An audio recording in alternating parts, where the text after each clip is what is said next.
So I was just about to record this video about girl boss fascism. Before that, I wanted to just talk about this Cybertruck story I saw on Wired, where it went to some sort of Cybertruck meetup, the journalist, and spoke to people involved, and just some of the replies are so funny. So just a bit of a light one today. I might put it in my one-shot series. And I guess the main thing I was thinking about as well is, although Elon Musk has faded away from the spotlight for a little bit, because he left the US government, still have to remember this guy is just an open Nazi when people defend buying these trucks and can't see why people hate them.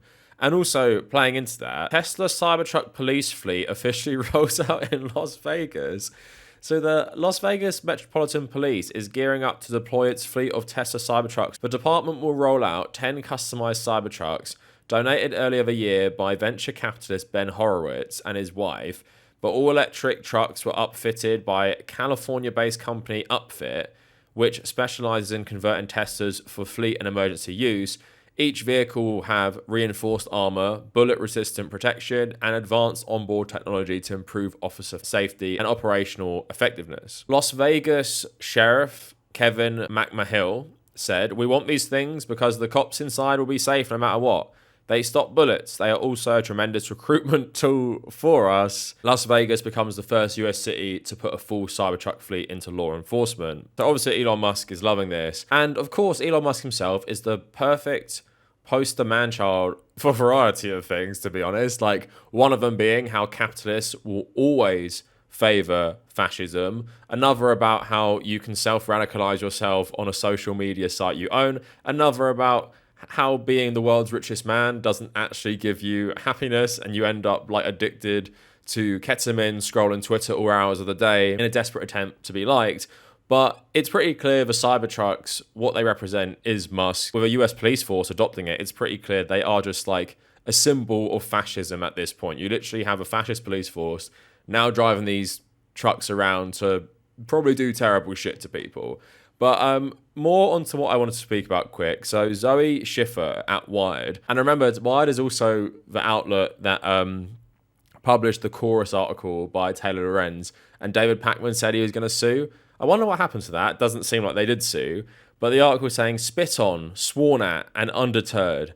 What it's like to own a Cybertruck. Wired spoke to 7 Tesla Cybertruck owners about their most controversial purchase and why they're proud to drive it. So I'll stick the link to the article in the comments. I'm not going to read the whole thing. There were just a few little stories that I found were just really interesting, getting a glimpse into who drives these fascism cars. So Zoe writing, "We're standing in the parking lot of McCormack's Palm Springs Classic Car Auctions, and all around us, a dozen Cybertruck owners bake in the 100-degree heat. They've arrived for a meetup organised by Michael Goldman, who runs the 53,000-person Facebook group called Cybertruck Owners Only. Those suspicious of the media, they're eager to set the record straight about the car they love, and Wired is here to learn how it feels to be out in the public in such a politically charged vehicles." As we're talking to one of them, a woman drives by in a small sedan saying, "Your cars are fucking ugly," she screams. So let's get into the guy who organised the meetup. So Michael Goldman, 37, entrepreneur and owner of a construction company. He called his Cybertruck Beastie. Do people actually name their cars? Is this an American thing I'm not aware of? I don't think I've ever had the temptation to name the cars I've had in my life. But what does your wife think about the car? When I first got it, my wife really made fun of me for it. She actually made a t-shirt. It says, "It looks like a brick and moves like a beast." So this is insane. And I think this will get you into the mindset of just the type of people who own these cars, right? So what's the craziest interaction you've had with someone while driving the car?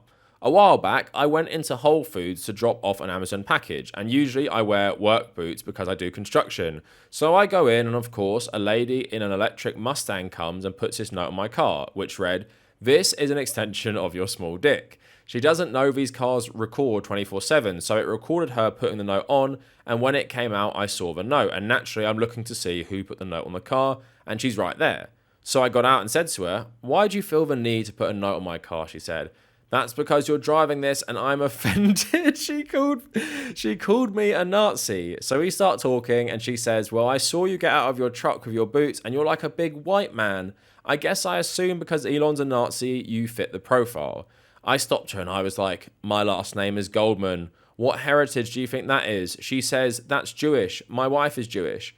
I said, okay, so you've just accused me of being a Nazi when I'm a Jew. And you said that your wife was Jewish, so I'm assuming you are gay. Is that a safe assumption? She said yes. And I said, okay, do you ever get profiled any time in your life for being gay? And she says, yeah, all the time. I hated it. And I was like, well, do you realize that you just profiled me based off the vehicle that I drive?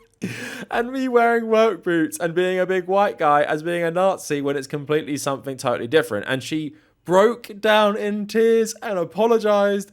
I'm a huge supporter in the gay community out here, so to call me a Nazi homophobe just blew my mind. So I don't know about you guys, but I am 99% sure that story is absolute bullshit.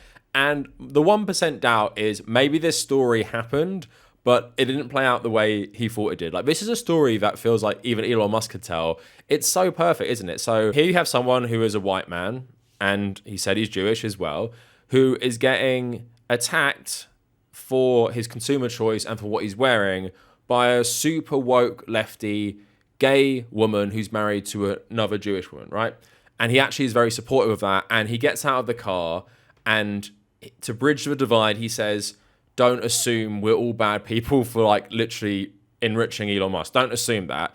And she breaks down crying. So he's the very reasonable one that owns her facts and logic. She is just so emotional, crying, and I don't know why she would wait around after posting the sticker.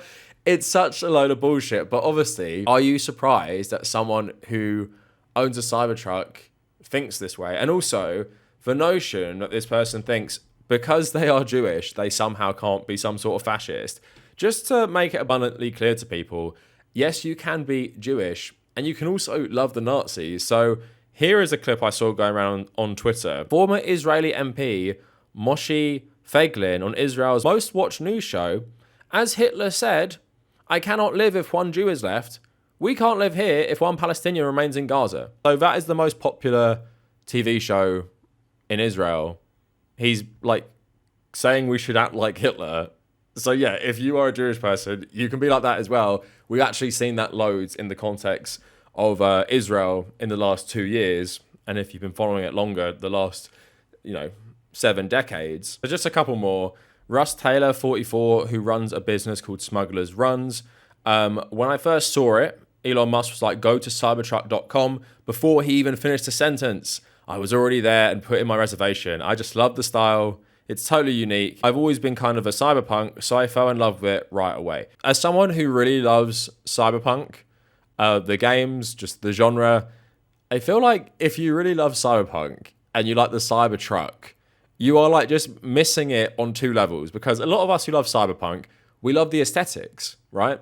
The Cybertruck does not fit into the aesthetics, and it doesn't actually look like something that, as Elon Musk called Deckard, Blade Runner would drive. It doesn't look like that. So I don't think you like cyberpunk. And then there's the message of cyberpunk, generally, anti-capitalism, that often makes people like Elon Musk the villains. Jared Leto even said the inspiration for his character in the Blade Runner film that he was in was Elon Musk. I mean, Jared Leto is a villain in his own right as well. And then how do you feel about it becoming a political lightning rod? People occasionally flip me off, but nobody's come up to me and tried to make a statement about anything. I think it's dumb. It's just a vehicle. So it's ironic that it would even become a political statement, but nonetheless, it is. You're not actually ready for the end of this statement. You're not ready for who this Russ guy is. So Wired puts in at the end, again, a guy who thinks you shouldn't be making this car, which enriches Elon Musk, a political statement. Editor's note, Russ Taylor was arrested and pleaded guilty to conspiracy to obstruct an official proceeding in the January 6th attack on the Capitol,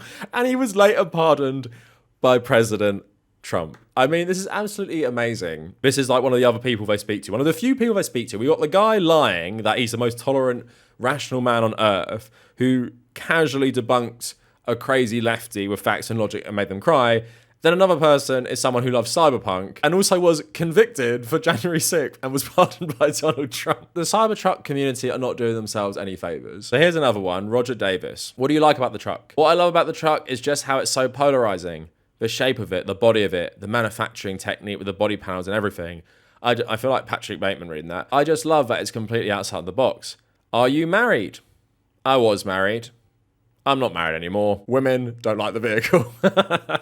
So it's just like every cliche. I find this so amazing. You know, just picking 7 people randomly and you're getting this. And they ask, in July, Tesla rolled out a software update to integrate Grok into its vehicles.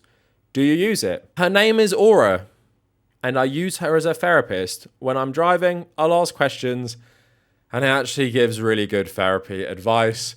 It's like, it's just, again, amazing. It's like Wired. I've interviewed every cliche. Like, everything you think about the Cybertruck owners, if you got 7 of them in a room and you could predict what they'd be like, someone convicted for Jan 6th, the first guy, and this guy who's divorced and uses his car AI for therapy, would you think that is a likely scenario? But then don't worry. This one was really, really strange. I have to read it for you. So, what's the craziest experience you've had in this car? So, again, divorced dad, I don't know if he's a dad, using his car for therapy, like literally talking to the car for therapy. In June of this year, I wanted to put the truck through its paces.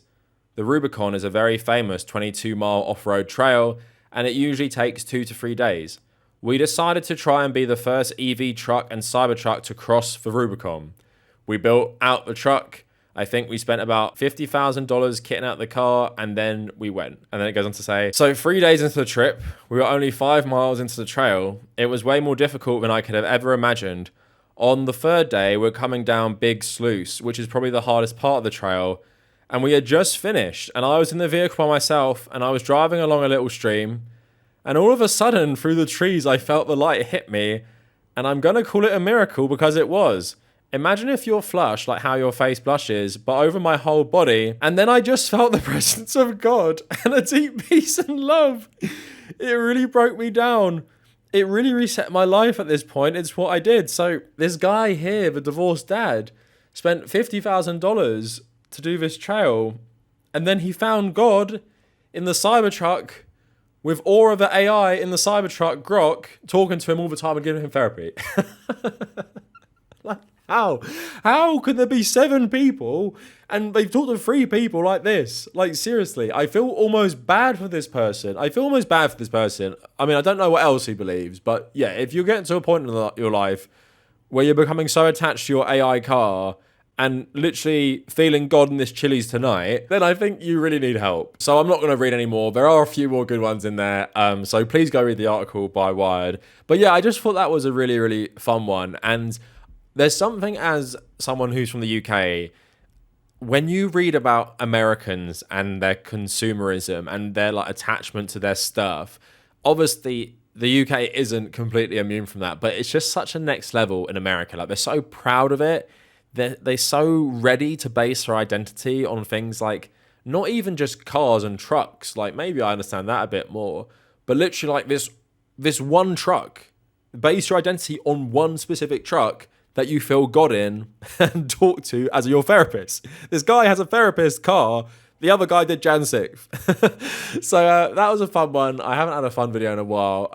But yeah, I hope you enjoyed that. Literally, I couldn't even believe what I was reading when I first read the article. It's even funnier a second time though. So that's it for the video. Stay tuned for like a more serious video coming up next. And thank you for watching.